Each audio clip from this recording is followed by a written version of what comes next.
In the heart of our world, a crisis roars. The Middle East, a region steeped in history and conflict, finds itself once again in the throes of tension and turmoil. The battle lines are drawn between Israel and the Palestinians, a conflict as old as time itself, now teetering on the precipice of a ceasefire.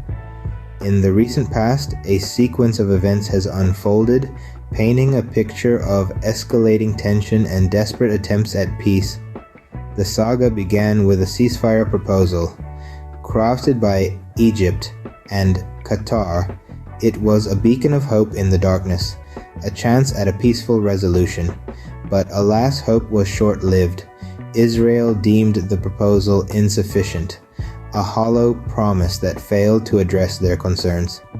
In retaliation, Israel intensified its military operations, striking targets in eastern Rafah. In the face of this offensive, Hamas, the Palestinian faction, accepted the ceasefire proposal, a desperate bid for peace amidst the chaos. The ceasefire deal was not without its conditions. It proposed phased releases of hostages and truces, a complex dance of diplomacy and negotiation. But Hamas sought more. They pushed for a permanent ceasefire, for the withdrawal of Israeli troops. As the conflict escalated, Israel made a drastic move. They ordered evacuations in Rafah, a city now reduced to a war zone. Displaced Palestinians sought refuge, their homes and lives caught in the crossfire, and so we find ourselves in the present day.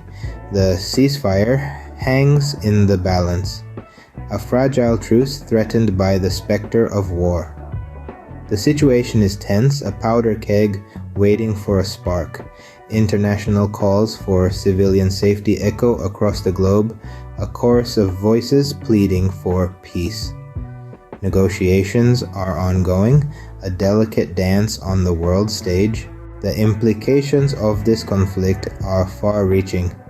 The ceasefire, if achieved, could mark a turning point in the long-standing Middle East crisis.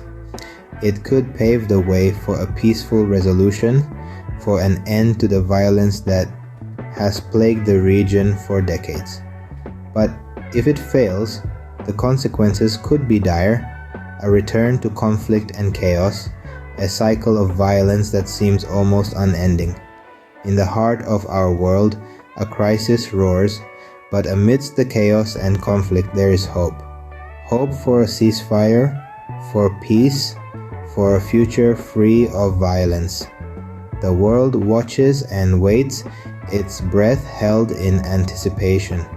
Only time will reveal the outcome of this tense standoff, the next chapter in the long and tumultuous history of the Middle East.